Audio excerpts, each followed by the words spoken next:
everybody, I'm Drew, I'm that frog guy, and today I'm coming at you from the reptile room with kind of a interesting video. I'm going to talk about this tank and maybe a couple of the other ones and how I set them up. So let's just kind of dive into it. This is a 55-gallon kind of hex front aquarium, so it's like a trapezoid kind of shape.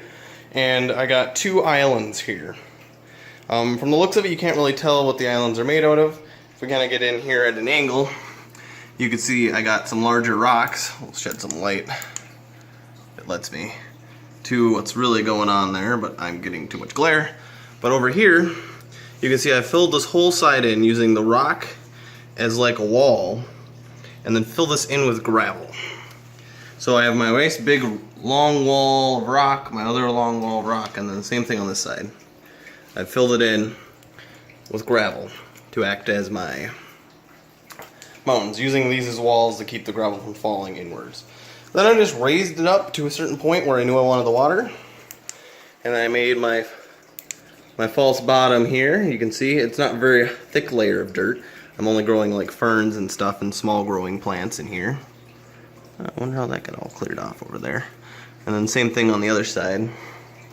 See more ferns and just a little more dirt on this side, but not much. And you can see they've already filled the roots in. So that's pretty much how I built this. And then once after I got the rocks done, then I came in, put my log across, and then filled in dirt to about the level I wanted it. And then I planted it. It's pretty simple, but... And then I just jammed these sticks up between the rocks to act as roots. When I first put them in there, the water was much clearer. Now it's harder to see, but it looked like a little rooty area, and I could move them around a little bit more since I had some more farther back. They looked a little better, but they hadn't started sinking yet. So I'll do a little scaping work here in a little while, next probably month or so. Once it starts getting colder out outside, I'll spend more time down here. But I'll also show you guys Ziggy's tank, since I got some good light on it right now. Ziggy's old tank. Now it's a salamander tank. So it's the same thing, false bottom, little pond, and then I have my foam background, which, this is what happens if you have water running down it for a long time. It kind of deforms and looks weird, and I don't know how healthy that is, I guess.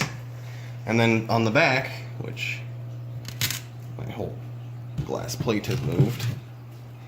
Let's go this back, there we go.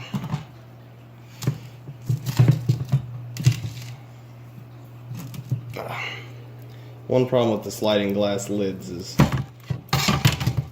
they stick together really well, which if you want a good seal, there you go. But yeah, I have a foam background, and then in the back I've carved a hole straight down, or didn't carve, I put one of those, you can kind of see it, gutter pieces, and I foamed that in, and down at the bottom I punched a bunch of holes in it, and then I have a pump down there that pumps the water up and make the water fall. It was a little bit of planning on that side, and then I just built up the background, and that's pretty much how the tank looks today. I did this one on the video, so you guys can watch that one. This one has no background, just one large piece of wood in the center. Casey's, I did that. I think I did that one on camera, maybe it was slightly before I started doing videos. You need a little more water.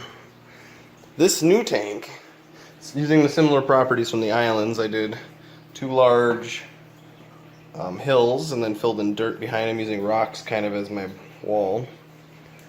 See my little Aratus here just chilling, female. And then I just put this shade cloth because it gets just too bright in there for them. They don't like it. But then, yeah, so same purpose, dirt, rocks. So kind of just a slope in here. So this area I can actually pool with water. It's only got moss and rocks in there, so no like dirt to get really horribly nasty. And I just wanted a wet spot for them to be able to go. And then this tank here, this one's kind of using the similar idea, two mounds, but then it wraps around the back, so I got a little pool up front, and it's kind of what I did for that one, but not quite. That one was on camera too. But in here I got some surprises. If I see them, I'll point them out. Otherwise, you'll just have to wait till I do a video on this tank fully. I don't really see them right this moment. But we'll jump down to the one of the newest fixes of tanks. get trogs. I gave him way more water space and a little shoreline if he wants to crawl up there. He was actually chilling on that rock last night. So his little upgrade's doing good. I want him to be able to grow and have room, so I tore that tank down, moved a bunch of plants into this tank, just to give it a little more life. And then lastly, of the tanks I've switched around lately, we redid Beatrix's tank, little Beatrix kiddo, which I believe she is a Western painted turtle. She's just chilling. She's got more water, more swimming around. We'll slowly raise this as she gets bigger, and eventually she'll have a nice tank. Got some other new interesting things to show you guys. I got a bunch of new macro algae in this tank. We'll see how well it does. I have this humongous coral light on here because I had that on top of the other one. I'm waiting for some lights to come in just to keep this place going. Otherwise, one of my anemones jumped ship from the rock and has crawled underneath there somewhere. Haven't seen him for a little while, but he's finding a new home. My guess is maybe working his way back. I don't know. Anemones are weird sometimes. Being able to move. Can't really see anything because it's nice and blue. I added some more plants in here, but I'm hoping that's enough of a video for you guys. If you want more in depth, I'll do it. I'll have to do another build, which my wife doesn't want me to have any more tanks. But I think once I can get those fish out of that tank, once they get a little bigger, they can go in with their parents. Then the shrimp can move down into that tank. So I'll have a whole new little tank I can scape there, which will be kind of fun. Another beta maybe. And I'll probably just end up moving Floki over for some time to redo his tank because it's just a mess. So these 3 tanks are kind of next on the list, along with redoing Khaleesi's tank. Sand didn't really work out for her. See, it dyed her feet orange. We'll do some kind of foam background eventually. We just need to get a secondary tank to put her in, or another tank I can work on, so I can actually get her tank done. She's just kind of, we don't have another big tank yet. There's a lot of work that needs to be done in here. Oh, hey Thaddeus. Thaddeus is a boy, by the way, guys. Got confirmation from the original breeder, actually. It was hard to tell, but I forgot that you can tell by how thick the pads are on his toes. I've read that a long time ago, but I forgot all about it. But he is massive compared to, like, the Aratus. I keep saying Azurius. Aratus over here are much smaller, but I like the size of these guys. They're like just the right size of frog. I hope they don't get much bigger than that. Some species do, so we'll see. But I'll leave these guys alone, and we'll keep going with more videos later, guys. So like, subscribe. I'll show you what, if those are out, I'll show you what they are in a little bit and tell you the story on them in another video. So hopefully we can get some filming there. They're nocturnal. And they're not spring peepers this time. They're something pretty cool.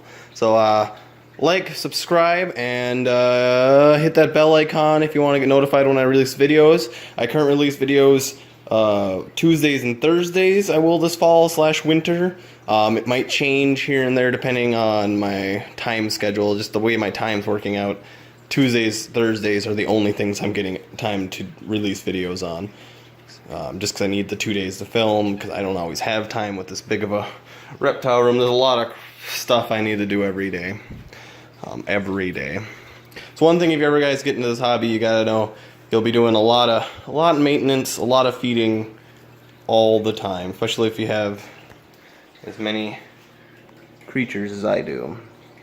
But like, subscribe, and I'll see you guys next time.